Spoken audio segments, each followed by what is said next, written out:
It says in Revelation that there is a beast with 7 heads and 10 horns that persecutes God's people. But by the time we get to this part of Revelation, it's no longer a beast with 7 heads and 10 horns. It refers to the 10-horned beast persecuting God's people. That is, the head that received a fatal wound and was healed. This means Russia will persecute God's people. Brothers and sisters say, although Russia's territory is vast, its strength is not great. Actually, the Bible has already prophesied that it will become the 10-horned beast. Become the 10-horned beast, meaning Russia will split apart and split into 10 countries. And these 10 countries will each have their own king. After splitting, they will form an alliance again, and then be called the 10-horned beast. When it becomes the 10-horned beast, that is, when it persecutes God's people. Now let's read what this beast is like. It says here, the beast was allowed to wage war against the holy Christians and to overcome them. And it was given authority to rule over every tribe and people, every language group and every nation, all who live on the earth. That is, from the creation of the world, whose names have not been written in the book of life of the slain Lamb, will worship the beast. Anyone who has ears to hear should pay attention and listen. If someone is destined to be taken captive, he will go into captivity. If someone is destined to be killed by the sword, he will be killed by the sword. Here, the holy Christians must have endurance and faith. What is this passage talking about? It means the 10-horned beast will attack all nations and all peoples. Here this beast no longer has 7 heads, but is the 10-horned beast. When Satan is nearing his end, the 10-horned beast will be allowed to persecute God's people.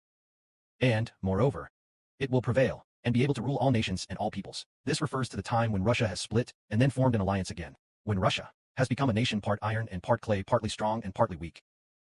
It will persecute all nations and all peoples, and wage war against all nations and all peoples. More than that, every country and every people will have to worship Russia. This is what it means to worship the beast, meaning they must all belong to it.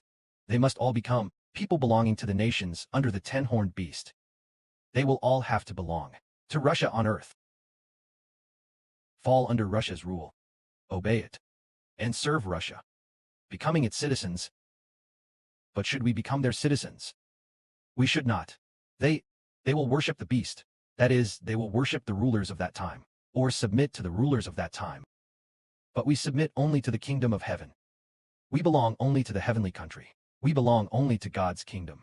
Yet, as it says here, all those from the creation of the world, whose names have not been written in the book of life of the slain Lamb, will worship that beast. That is to say, from ancient times until now. If a person's name has not been recorded in the book of life, or in the Lamb's book of life, they will all accept the rule of the world government. They will all become citizens of the world government. They will all become its people. So, during the Great Tribulation, this 10-horned beast will openly stand in opposition to God, and they even openly attack God. But at that time, what kind of people will refuse? Refuse the mark of the beast. What kind of people? What kind of people will no longer accept the mark of the beast? It is those whose names are recorded in the book of life, or in the Lamb's book of life. When were our names recorded? Was it after we overcame, that they were written down, or was it before we were even born, that they were written? Before we were even born, God had already written our names in the Lamb's book of life, or in the book of life. It's precisely because our names have been written that we overcome. So here it says, if anyone is destined for captivity, to captivity he will go. If anyone is destined to be killed by the sword he must be killed. This means that for us, God's children, some are destined to be killed, and some are destined to be taken captive, to be thrown into prison. And what is the reason for all this? Because we refuse to worship the beast, and we refuse to worship the great dragon, meaning we refuse to submit to Satan's authority. We refuse to submit to the devil's authority. We refuse to submit to the authority of the rulers of this world. Of course, the Bible says that we must submit to the governing authorities, but submitting to the governing authorities does not mean that we belong to their nation. We belong to the heavenly one. During the Great Tribulation, the beast will force people to receive the mark of the beast. If we accept it, if we accept on our forehead the emblem of some earthly government, its national identity, national emblem, national flag, or the ruler's name, then we will be making ourselves enemies of God. If that is the case, then we say that when persecution comes, we must endure. When we are destined to be killed by the sword, we must also endure, and in the end we will overcome. May glory be to the Father and to the Lord.